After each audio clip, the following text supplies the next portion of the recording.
이제 선생님들도 다 각자 자리에서 이 이슈를 가지고 연구를 많이 하시고 강연도 하셨겠지만 이렇게 다른 분야의 사람들하고 같이 앉아서 공통으로 이야기를 하는 건 처음이셨을 것 같아요. 그래서 들으면서 어떠셨는지. 많은 사람들이 어떤 이런 문제를 인식하기는 어렵거든요. 그런데 오늘 많은 선생님들 얘기 들으면서 내가 하는 분야뿐만 아니라 다른 분야의 선생님들 말씀하시는 거 보면 상당 부분 우리가 이 문제에 대해서 공감하고 있구나.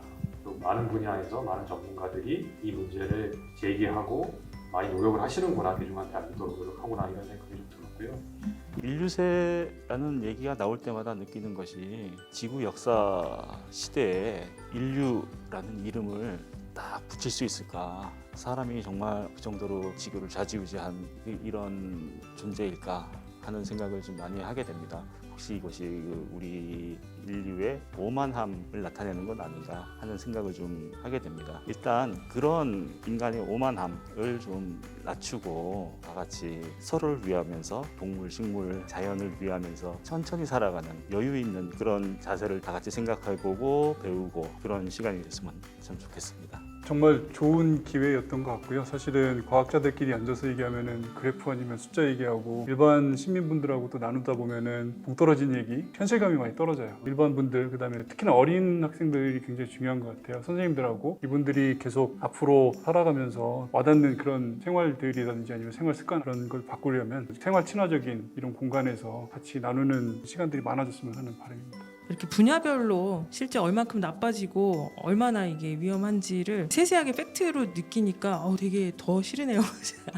뭔가 더 빨리 또 해야 되겠다라는 이런 조급함 이런 것도 조금 생기는 것 같고 여러분 한 분 한 분이 변화를 만들어낼 수 있다는 그런 마음으로 이걸 좀 시청을 해주셨으면 좋겠습니다. 개인의 노력이 빠질 수는 없다는 거. 내가 어떤 요구를 할 때 정책 기관자들이나 아니면 기업에게 어떤 행동을 요구를 할 때 내 행동이 뒷받침이 되지 않으면서 행동을 하면 되게 힘이 없잖아요. 사실 위선자가 되는 것이기도 하고 우리 개개인의 노력으로 바꿀 수 있는 퍼센티지도 사실은 작지 않은 거고 아까 이름을 붙인다는 것에 관한 말씀도 해주셨는데요. 그러니까 인류세가 공식적인 지질 시대로 인정된다면 그건 어떤 의미라고 생각을 하십니까? 아이가 태어났을 때 그 아이를 어떤 이름으로 부르느냐에 따라서 그 아이의 미래가 달라질 수 있거든요. 우리가 살아가야 되는 환경과 지구와 우리의 생활 방식을 고민해야 한다는 걸 우리가 얘기합니다. 이런 이름을 붙이는 것 자체가 우리 인류가 너무 오만한 게 아닌가라고 말씀을 하셨던 건지 아니면은 우리 오만함 때문에 이런 게 일어났다고 말씀을 하셨던 건지 부가 설명을 부탁을 드리겠습니다. 말씀 들어보니까 둘 다인 것 같네요. 원래는 어떤 의도로 하셨던 건가요? 지금까지 있었던 5번의 그 대멸종이 지질 시대에 있었는데 그런 힘들은 다 자연의 힘이죠. 판구조 운동 때문에 대륙이 움직인다든지 화산이 폭발한다든지 운석이 떨어졌다든지 6번째 대멸종은 인간의 힘이죠. 그래서 인간의 파괴적인 힘을 자연의 위력과 거의 같은 선상에 놓고 생각한다는 것, 스스로 문명의 힘을 과신한다든지 그런 측면에서는 다시 그 문제를 좀 되짚어 봐야 되지 않을까. 그런 측면에서 인간의 오만함이라는 말씀을 드렸었습니다. 아까 no plan B라고 그러셨는데 근데 이제 there is no planet B라는 이야기도 하잖아요. 지구 외에도 우리가 살 수 있는 또 다른 행성은 없다. 아까 지층 보여주셨을 때 제가 되게 재밌었던 게 이 제6의 멸종이 끝나고 나면 그 다음 지층은 어떻게 될 거냐라고 했을 때 저 지층 시대에 과연 인간은 살아있을 것인가. 지금까지 5번의 대멸종 이후를 보면 그 당시에 가장 지배적인 종이 대멸종이 끝나고 났을 땐 살아남지를 못했잖아요. 그리고 지금 우리 인간이 지구의 가장 지배적인 종이라는 건 너무나도 명확한 사실인 것 같아요. 지구온난화, 인류세 각 분야에서 어떤 해결책도 이야기를 할 수 있을까요? 있다면 어떤 게 될지 정말 궁금합니다.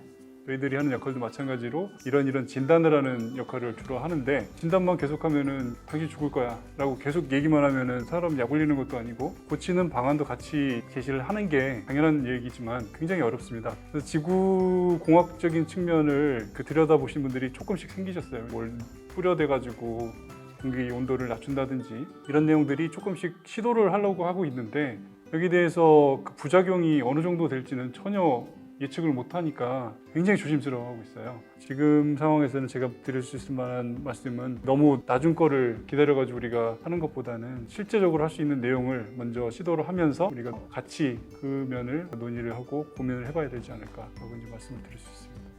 2018년에 폭염이 오고 작년 같은 경우 우리가 45일씩 막 장마가 오고 이러면서 대중들의 반응이나 어떤 절박함이나 실천하고자 하는 의지 같은 게 좀 많이 늘어나는 걸 저는 개인적으로 좀 느끼고 있거든요. 캠페인하는 현장에 계신 팀장님께서는 어떻게 느끼고 계시는지 좀 듣고 싶습니다. 우리는 개발된 국가라서 주변에 동물들이 많이 안 보이다 보니까 생물 다양성이라는 말 자체가 굉장히 그게 뭔데라고 하시는 분들이 되게 많으세요. 진짜 조금 전에 말씀드린 것처럼 지금 내 피부에 왔던 그 장마나 폭염이 왔을 때 아 기후에 뭔가 문제가 있구나. 그렇지만 여전히 생물 다양성이 뭔지, 생물 다양성과 기후 문제는 어떻게 연결이 되어 있는지, 생물 다양성이 있기 때문에 기후 변화를 늦출 수 있고 기후 변화가 빨라지니까 생물 다양성이 더 빨리 훼손된다는 이런 뭐 상관관계 이런 거에 대해서는 사실 아직은 어디서 많이 말해주는 데가 없잖아요. 또 NGO가 이렇게 그런 이야기를 할 때 오히려 NGO가 얘기하기 때문에 더 안 들으시려는 분들도 있어요.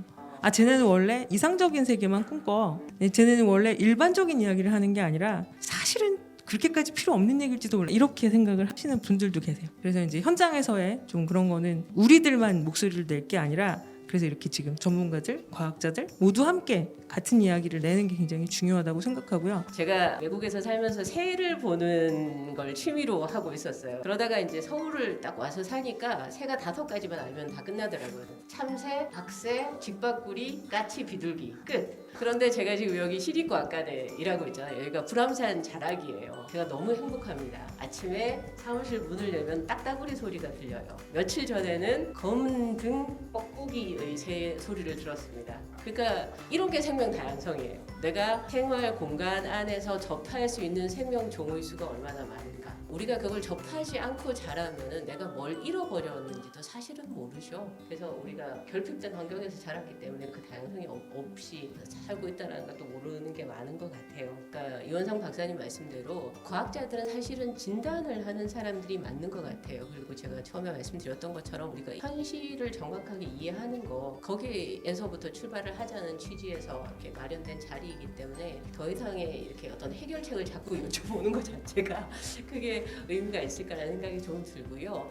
46억 년 지구 진화사의 연장선상에 우리가 있고 우리는 그 진화의 과정에서 생겨난 산물이고 우리가 가고 난 다음에도 지구는 계속 될 건데 그 지구에 우리 인류가 있기를 원하는가 그렇지 않는가라는 그 선택을 우리가 지금 할 수 있는 그런 위치에 있다라는 것 그거는 정말 엄청난 책임인 것 같습니다. 그리고 우리가 자연 생태계 안에서 다 연결된 존재라는 것들 이게 각각의 시스템으로 말씀을 하셨지만 대기와 해양이 같이 영향을 미치고 그것이 또 지질의 흔적을 남기고 생명체가 거기에 자국을 남기고 그런 생명의 그물망 그 연결망 안에서 우리가 있다라는 그 감각을 회복하는 데 조금 도움이 되셨을 것 같고요. 그렇다면 지금 내가 실천이라는 것도 거기에 영향을 미칠 수 있다라는 거 우리 세대가 그런 큰 책임을 가진 세대라는 것이 이번 포럼을 통해서 전달이 되었으면 좋겠고요. 내가 하는 하나하나의 행동이 이 지구 시스템에 영향을 미칠 수 있습니다. 그래서 내가 지금 지구를 위해서 다음 세대를 위해서 나의 미래를 위해서 내가